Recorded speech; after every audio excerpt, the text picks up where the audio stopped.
ओम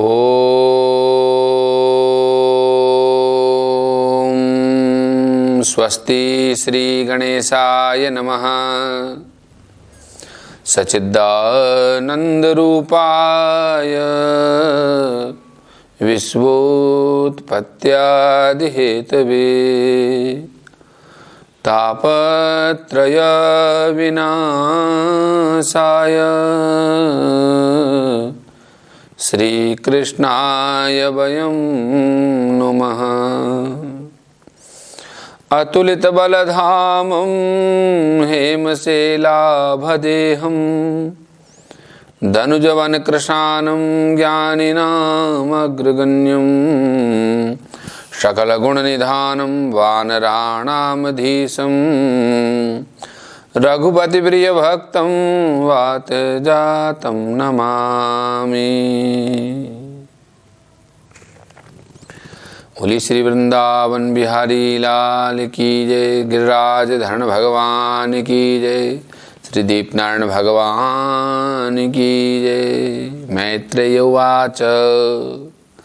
8वें अध्याय में मैत्रेय जी ने कहा विदुर जी को, क्या कहा कि सतसेवनियो बत पुरुवंशो यल्लोकपालो भगवत प्रभानः बभूविथेहाजित कीर्तिमालां पदे पदे नूतनयस्य भिक्षणम्। मैत्रेय जी को कहते हैं कि मैत्रेय जी ने कहा विदुर जी को कि आप भगवान के भक्तों में प्रधान लोकपाल धर्मराज हैं, यमराज हैं, और आपने पुरुवंश में जन्म लिया है और पुरुवंश में जन्म लेने के कारण आपकी भगवान श्री हरि में कीर्ति, उनकी कीर्ति में रुचि होना बिल्कुल ही आपकी महानता को बढ़ाता है। सोहम नृणाचुल्ल सुखाय दुखम महद गतानां विरमाय तस्य प्रवर्तये भागवतं पुराणं यदा साक्षात् भगवान ऋषिभ्य। अब मैं आपको छोटे से क्षुद्र विषय की प्राप्ति के लिए, यानी कि छोटे सा सुख है, उस विषय की प्राप्ति के लिए महान दुख ले लेते हैं, ऐसे लोग होते हैं। तो उनके उस दुख की निवृत्ति का मार्ग बताता हूं। ये मैत्रेय जी विदुर जी को कह रहे हैं कि अब मैं वह उपाय बता रहा हूं जिससे कि कुछ लोग ऐसे होते हैं ना कि छोटा सा सुख मिलेगा, बदले में बहुत दुख मिलता है। उसकी निवृत्ति के लिए भागवत पुराण प्रारंभ करता हूं। यानी भागवत वो है जो नारायण ने ब्रह्मा जी से कहा, श्रीमद् भागवत वह है जो सुखदेव जी ने राजा परीक्षित को कहा, और भागवत वह भी है जो भगवान श्री कृष्ण अर्जुन को कहते हैं गीता के रूप में। और अब मैत्रेय जी कहते हैं कि मैत्रेय जी ने जो कहा वह भी भागवत है। भगवान ने 4 श्लोक में भी कहा। तो मैं तुम्हें भागवत सुनाता हूं जिसे स्वयं संकर्षण भगवान ने सनकादिक ऋषियों को सुनाया। पूछ सकते हैं भाई सनकादिक जी ने नारद जी को सुनाया, सप्ताह यज्ञ की विधि कहाँ से शुरू हुई? तो बोले सनकादिक जी ने नारद जी को सुनाया। तो अब ये नारद जी ने सुना तो सनकादिकों को किसने सुनाया? सनकादिकों को संकर्षण भगवान ने सुनाया, जिन्हें अनंत भगवान भी कहते हैं। आसीन मुर्व्यां भगवन्तमाद्यं शङ्कर्षणं देवमकुण्ठ सत्वं विवित्सवस्तत्वमतः परस्य कुमार मुख्या मुनियोन प्रछन्। अखंड ज्ञान संपन्न भगवान संकर्षण देव जो हैं वो पाताल लोक में रहते हैं। अरे उन्हीं के फन पे तो पृथ्वी चल रहा है।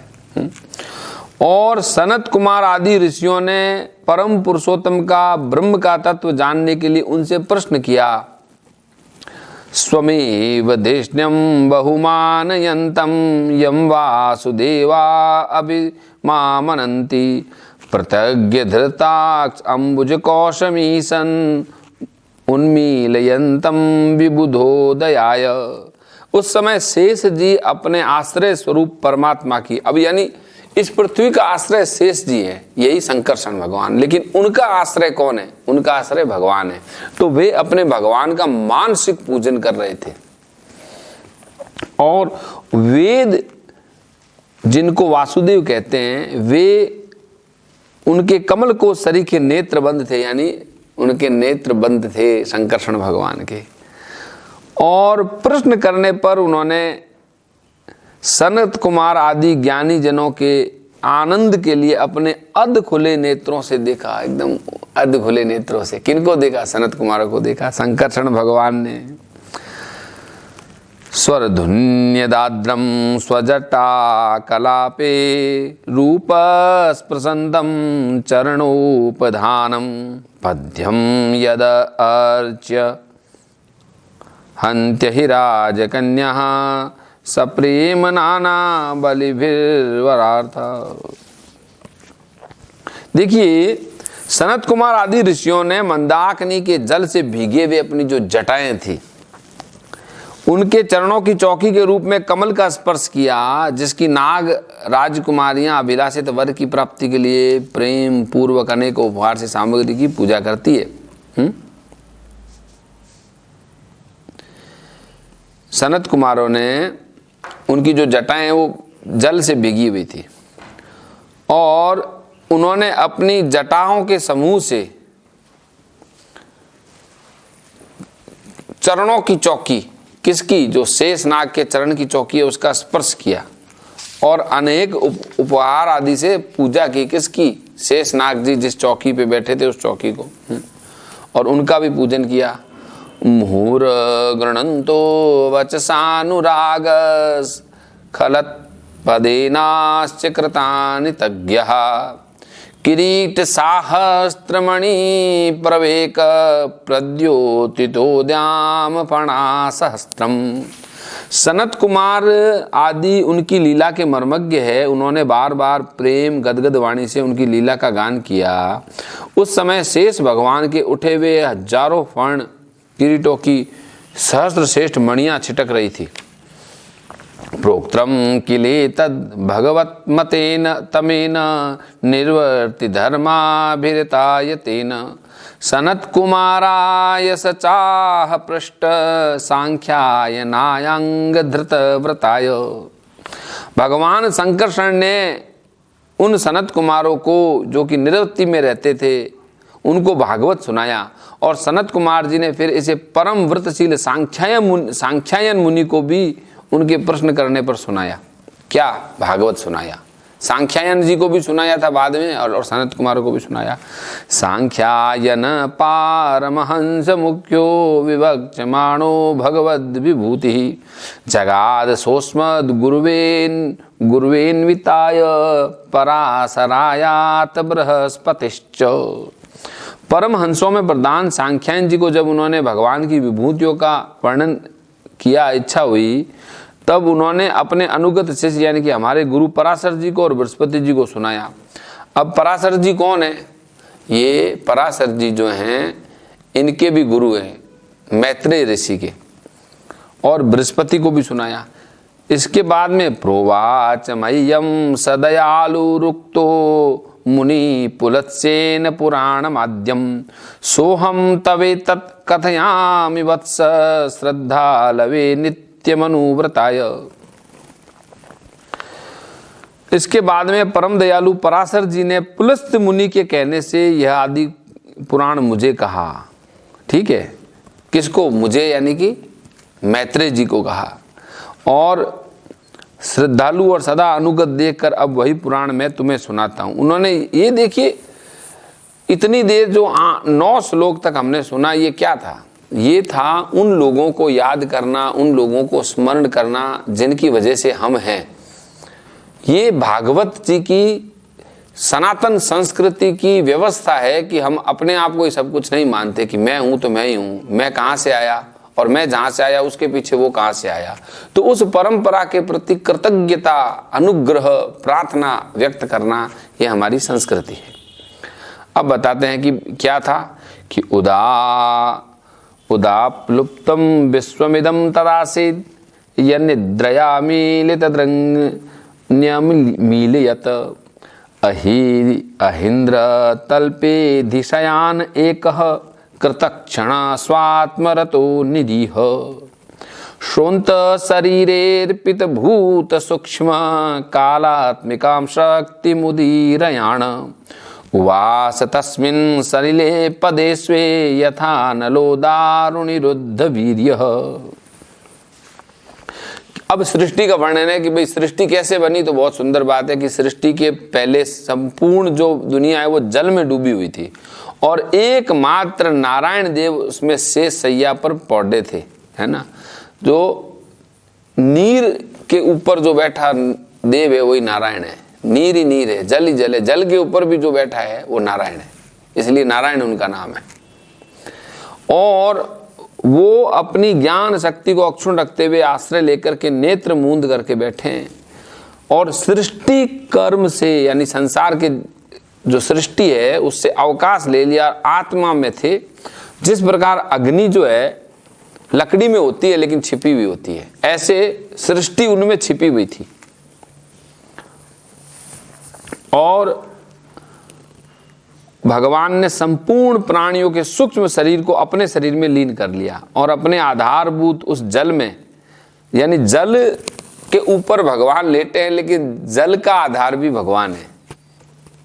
जल के आधार पर भगवान नहीं है, भगवान जल पर लेटे जरूर है। जैसे आप गाड़ी चलाते हो तो ऐसा लगता है गाड़ी आपको ले जा रही है, लेकिन वस्तु तक आप गाड़ी को ले जा रहे हो। गाड़ी आपकी मालिक उस वक्त भी नहीं है जब आप गाड़ी की सहायता से कहीं जा रहे हैं।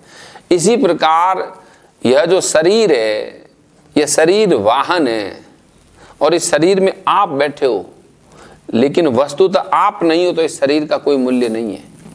ऐसे ही आत्मा जो है वही वाहन करके लेके जाती है, मूव वही करती है, वह ऊर्जा ही। तो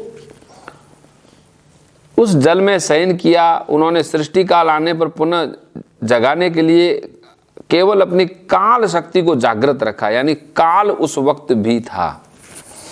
चतुर्युगानां च सहस्रमप्सु स्वपनम स्वयोदि ऋतया स्वशक्त्या कालक्षया सादित कर्म तंत्रो लोकान पीतान ददर्शे स्वदेहे। अब देखिए कि अपनी स्वरूप भूता चिद शक्ति के साथ 1000 चतुर्युगी तक जल में शयन करने के बाद उन्हीं के द्वारा उनकी काल शक्ति ने यानी कि समय की ताकत ने जीवों के कर्म की प्रवृत्ति के लिए उनको प्रेरित किया। तब उन्होंने अपने शरीर में लीन वही नारायण अपने शरीर में अनंत लोकों को देखते हैं और तस्यार्थ सूक्ष्म अभिनिविष्ट दृष्टि अंतो गतोर्दो रजसा तनीयान गुणेन कालानुगतेन विद्ध सुस्यस्तदा भिद्यत नाभिदेशात।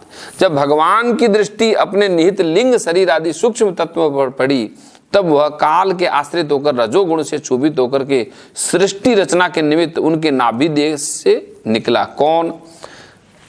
भगवान की नाभि में से। सपद्य कोश ससो उत्तिष्ठ कालेन कर्म प्रतिबोधनेन स्वरोचिषाम तत्सलिलम विशालम विद्योतयन अर्क एवात्मयोनि। अब क्या निकला है नाभि से? कमल का तंतु निकला और वह सूक्ष्म तत्व कमल कोश के ऊपर उठा हुआ था और सूर्य के समान तेजस था उसमें। तन्लोक पद्य स एव विष्णु प्रावी विशत सर्वगुणावभासम तस्मिन् स्वयं वेदमतो विधाता स्वयं भुवम यस्म वदन्ति सुभूत। संपूर्ण गुणों को प्रकाशित करने वाले उस सर्वलोकमय कमल में भगवान विष्णु ही अंतर्यामी रूप से प्रविष्ट हुए। तब उसमें बिना पढ़ाए हुए संपूर्ण वेदों को जानने वाले वेद मूर्ति ब्रह्मा जी प्रकट हो गए। बोलिए ब्रह्म भगवान की जय। ये ब्रह्मा जी का उत्पत्ति हुआ है, भगवान के कमल नाभि से हुआ। और ये ब्रह्मा जो बैठा है बिना पढ़ाए हुए 4 वेदों के ज्ञाता हैं ब्रह्मा जी। और कौन है? वास्तव में विष्णु ही है, क्योंकि उनकी नाभि से निकले। तस्यास चाम्बोरुकर्णिकाया अवस्थितो लोकम पश्यान परिक्रमण व्योम्नि विवर्तनेत्रश्चत्वारि लेभे अनुदिशं मुखानि। उस कमल की कर्णिका में बैठे हुए ब्रह्मा जी को जब कोई लोक दिखाई नहीं दिया, ब्रह्मा जी के लिए वो कमल एक ब्रह्मांड जितना था, उनको कमल ही कमल दिख रहा है और कुछ नहीं दिख रहा है, खाली कमल ही उनके लिए बहुत बड़ा हो गया। अब उसको देख रहे हैं, गर्दन घुमा रहे हैं, आंखें फाड़ रहे हैं, ऊपर नीचे देख रहे हैं, कुछ समझ नहीं आ रहा है। और उनके तो 4 मुख भी थे चारों दिशाओं में, है ना। तब वो देखे जा रहे हैं। तस्याम सचाम्भोरुह कर्णिकाया अवस्थितो लोकम पश्यानः परिक्रमण व्योम्नीन विवर्तनेत्रश्चत्वारि लेभे अनुदिशं मुखानि तस्माद्युगान्तस् श्वसनावघूर्ण जलोर्मिचक्रा सलिलाद्विरूढ़म् उपाश्रितः उन कंजमुलोकतत्त्वं नात्मानबद्धा विददादिदेव। उस समय प्रलयकालीन पवन के थपेड़ों से उछलती हुई जल की तरंग मालाओं के कारण जल राशि से ऊपर उठे हुए कमल पर विराजमान ब्रह्मा जी को अपना तथा उस लोक कमल का कुछ भी रहस्य नहीं जान पड़ा। यानी कि कहाँ थे, था तो बहुत बड़ा जल का, चारों तरफ जल ही जल है, अब वहाँ पे हवा चल रही है और कमल के थपेड़े, कमल के ही थपेड़े उनके ऊपर पड़ रहे हैं। कमल की पत्तियाँ टूटते नहीं है, लेकिन हवा और जल के प्रवाह से उनके शरीर पे ऐसे थपेड़े पड़ रही है। उनको कुछ समझ नहीं आया, क्योंकि वो उस कमल से बाहर तो निकल नहीं सकते थे, कमल और वो एक ही है, कमल के ऊपर ही बैठे। अब देखो, जब ऐसा हुआ तो फिर क्या हुआ, वे सोचने लगे कि मैं इस पे बैठा हुआ, मैं कौन हूँ, हु एम आई, मैं कौन हूँ। अब भगवान का ये जो पहला ब्रह्मा जी आए और ब्रह्मा जी ने सोचा मैं कौन हूँ, ऐसे रमण महर्षि जी के पास कोई जाता था और बहुत सारे प्रश्न करता था, वो बोलते थे तुम तो अपने आप से ये पूछो कि तुम कौन हो, मैं कौन हूँ। तुमने ये जान लिया कि तुम कौन हो तो तुमने सब जान लिया। तो ब्रह्मा जी ने भी पहला ही प्रश्न था कि आखिर मैं ही कौन हूँ, क्योंकि किसी ने कहा ही नहीं कि तुम ब्रह्मा हो। ये तो नाम बाद में पढ़ा ना, कि हम जानते कि ब्रह्मा जी है, लेकिन ब्रह्मा जी वहां पे नहीं जान रहे कि मैं ब्रह्मा हूँ। अब ब्रह्मा जी बोले ये ज्ञान, मैं कौन हूँ, आखिर मैं हूँ कौन, मैं कौन हूँ, ऐसे सोचने लगे। इसके लिए क्या श्लोक है, क्व एस यो सावहमब्ज पृष्ठ एतत् कुतो वाब्ज मनन्यदप्सु अस्ति हधस्तदिह किंजनेत दधेष्टितं यत्र शतानुभव्यम् स इत्थ मुदीक्ष्य तदब्जनाल नाडीभिरन्तर्जलमाविवेश नार्वागतस्तत् खरनाल नाल नाभिं विचिन्वस्तदविन्दताज। अब देखो, कमल की नाल के सूक्ष्म छिद्रों में होकर के जल में घुसे। अब कुछ पता नहीं चला, नाभि देश के पास में गए, कुछ समझ में नहीं आया। अब विदुर जी वे अपार अंधकार दिखाई दे रहा है, नाभि में घुस रहे हैं लेकिन अंधकार अंधकार है। अब ब्रह्मा जी को बहुत समय बीत गया, और देखो यह काल ही भगवान का चक्र है जो प्राणियों को भयभीत करता हुआ उनकी आयु को क्षीण करता है। तमस्या परे विदुरात्म सर्ग विचिन्वतो भूत सुमहास्तृणेमि यो देह भाजम भयमीरयाण परीक्षिणोत्या युर्जस्य हेति। अंत में क्या हुआ कि ततो निवृत्तो प्रतिलब्ध काम स्वधिष्णमासाद्य पुनः देव सनेर्जित श्वास निवृत्त चित्तो न्यशीददारूढ़ समाधि योग। बता रहे हैं कि अंत में विफल मनोरथ हो गया, अब अपने कमल पर वापस आ गए, धीरे धीरे प्राणवायु को जीता, चित्त को निसंकल्प किया और अब समाधि में बैठ गए। रोक लिया, आंखें बंद कर ली, बोले बाहर तो कुछ समझ नहीं है, अंदर ही चला जाऊं, अंदर चले गए और समाधि लग गई। कालेन स्वद्य पुरुषायुषा भी प्रवर्त योगेन विरूढ़ बोध स्वयं तदंत हृदये बभात मपश्यता पश्यत यत्र पूर्वम यन्न पूर्वम। अब इस प्रकार पुरुष की पूर्ण आयु के बराबर यानी 100 वर्षों तक अच्छी तरह योग अभ्यास किया तो ब्रह्मा जी को ज्ञान हुआ। तब उन्होंने उस अधिष्ठान को जिससे वे पहले खोजने पर नहीं देख पा रहे थे, उन्होंने अपने अंतःकरण में देखा। और क्या देखा कि मृणाल गौरायत शेष भोगर पर्यंक एकम पुरुषम शयानम फणात पत्रायुत मूर्धरत्न द्युर्भिरहतम ध्वांत युगांत। तो ये अब निकले थे नारायण से, नारायण को ही नहीं देख पा रहे, तो अब देखा उन्होंने, कह रहे मैं अंतःकरण में देखा वो सामने नारायण है, मैं उसी की नाभि से निकला हुआ हूँ, ये उनको समझ में आया। और वो नारायण शेष नाग पे लेटा हुआ, ये उनको दिखाई दिया। इसके लिए भी 100 दिव्य वर्ष लग गए बेचारों को। उनके रूप का दर्शन किया। 10,000 फण हैं, मस्तक पर किरीट है, मणियाँ जड़ी हुई है। अब वे क्या देख रहे हैं कि प्रेक्षाम चिपपदम हरितोपलाद्रे संध्या भ्रनिवेरुरूक्मूर्धे रत्नो दधारो सिद्धसो मनश्च वनस्सजो वेणुभुजांग्रिपाग्रे। अब देखिए कि वे अपने श्याम शरीर की आभा से मरकतमणि पर्वत की शोभा को लज्जित करने वाले भगवान को देख रहे हैं। और उनकी कमर में पीला वस्त्र है और भगवान का सायंकाल के पीले पीले चमकीले मेघों जैसी आभा को मलिन कर रहा है। सिर पर भगवान के मुकुट है और ऐसा मुकुट है कि जो बड़े बड़े शिखरों का मान मर्दन कर रहा है। गले में उनके वनमाला है जो घुटनों तक है। जल प्रपात औषधि और पुष्पों की शोभा को परास्त कर रही है। उनके भुजदंड वेणुदंड और चरण वृक्षों का तिरस्कार करते हैं। आया मतो विस्तरत स्वमाना देहेन लोकत्रय संग्रहेण विचित्र दिव्याभरणान् सुकानां कृतश्रियापाश्रित वेश देहम। अब देखिए कि भगवान का विग्रह और उनकी लंबाई चौड़ाई त्रिलोकी का संग्रह किए हुए हैं। अपनी शोभा से विचित्र दिव्य वस्त्र आभूषणों की शोभा को सुशोभित करने वाला भगवान का पीताम्बर है। पुंसा स्वकामाय विविक्त मार्गे रभ्यर्चताम कामुदुदहांग्रिपद्यम प्रदर्शयन्तम कृपया नखेन्दु मयूख भिन्नांगुली चारुपत्रम। अपनी अभिलाषा की पूर्ति के लिए भिन्न भिन्न मार्गों से पूजा करने वाले भक्तजनों को कृपा पूर्वक अपने भक्त वांछा कल्पतरु चरण कमलों का दर्शन भगवान दे रहे हैं। और जिनके सुंदर अंगुली दल यानी उनका जो नख चंद्र है, उनका नाखून है अंगूठे का, उसकी चंद्रिका से ही लोक प्रकाशित हो रहे हैं, ऐसा ब्रह्मा जी ने देखा। मुखेन लोकार्ति हरस्मितेन परिस्फुरत कुंडल मंडितेन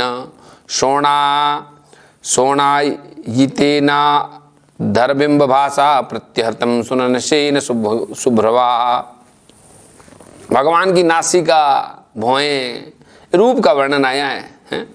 और उनका मुखारविंद है, वो भगवान की उपासना करने वालों को तेज देता है भगवान के मुख का ध्यान करने से, ऐसा उनका सुंदर मुखारविंद है। कदम्ब के जल पिशंग वाससा स्वलंकृतम मेखलया नितंबे हारेण चानंदधनेन वत्स श्रीवत्स वक्षस स्थल वल्लभेन। अब भगवान का जो छाती में कौस्तुभ मणि है, श्री का स्थान है, और उनकी देखो हजारों भुजाएं बताइए हैं। और उनके भुजदंड तो इतने बड़े हैं जैसे हजारों शाखाएं हैं। और चंदन के वृक्षों पर जैसे सांप लेटे रहते हैं, ऐसे उनके कंधों को शेष जी के फणों ने लपेट रखा है। अब पर्यार्ध के यूरमणि प्रवेक पर्यस्त तो दंड सहस्त्र शाखम अव्यक्त मूलम भुवनांग्रिपेन्द्र महामहिंद्र भोगे रधितवीत वल्शम। वे नागराज अनंत के बंधु नारायण ऐसे लग रहे हैं जैसे कोई जल से घिरे हुए पर्वतराजी हो, और पर्वत पर जैसे अनेक जीव रहते हैं, उसी प्रकार वे संपूर्ण चराचर जगत के आश्रय हैं। और शेष जी के फणों पर जो हजारों मुकुट हैं, वे मानव पर्वतों के सोने के शिखर हैं। तथा वक्षस्थल में विराजमान कौस्तुभ मणि भगवान उसके गर्भ से प्रकट हुए रत्न है। जो कौस्तुभ मणि है वो भगवान के कहते हैं वक्षस्थल में विराजमान है, और कौस्तुभ मणि उनके गर्भ से प्रकट हुआ रत्न है।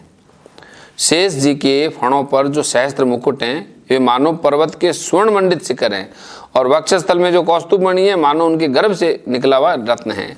निवीत मामनाय मधुव्रत श्रिया स्वकीर्तिमय्या वनमालया हरिम सूर्येन्दु वायव्यग्नम वायव्य वग्न्यगमं त्रिधाम भी परिक्रम प्राधनि के दुराशदम। प्रभु के गले में वेद रूपी भौरों से गुंजायमान वनमाला विराज रही है। सूर्य चंद्र अग्नि आदि देवताओं भी अभी वहां तक नहीं पहुंच पाए, और त्रिभुवन में बेरोक टोक विचरण करने वाले सुदर्शन चक्र आदि आयुध भी भगवान के आसपास घूमते रहते हैं। इसलिए उनके लिए भी आप अत्यंत दुर्लभ हैं। तहरे तरहोर्वतन्नाभिसर सरोज आत्मानमंभ श्वसनं वियच्च ददर्श देवो जगतो विधाता नातं परं लोक विसर्ग दृष्टि सकर्म बीजं रजसोपरक्त प्रजाशिस्रक्ष नियदेव दृष्टा अस्तो द्विसर्गाभिमुखस्तमीड्य अव्यक्तवर्त्य मनभिवेशितात्मा। तब विश्व की रचना करने वाले ब्रह्मा जी ने भगवान के नाभि से प्रकट हुआ अपना वह कमल जल आकाश वायु और अपना शरीर, ये बस 5 ही चीजें देखी। क्या देखा? कमल देखा, जल देखा, आकाश देखा, वायु देखी और अपना शरीर देखा ब्रह्मा जी ने। और उनको कुछ समझ नहीं आया। तब रजोगुण से व्याप्त ब्रह्मा प्रजा की रचना करना चाहते थे। तब उन्होंने सृष्टि के कारण रूप केवल ये 5 ही पदार्थ देखे। तब लोक रचना के लिए उत्सुक होने के कारण वे हरि में चित्त लगाकर उन प्रभु की स्तुति करने लगे। सकर्म बीजम रजसोपरक्त प्रजाशिस्रक्ष छनयदेव सृष्टा अस्तो द्विसर्गाभिमुखस्तमीड्य अव्यक्तवर्त्य मनभिवेशितात्मा। अब स्तुति करने लगे तो हम 9वें अध्याय में भगवान की क्या स्तुति करते हैं ब्रह्मा जी, उसका हमको आनंद मिलेगा।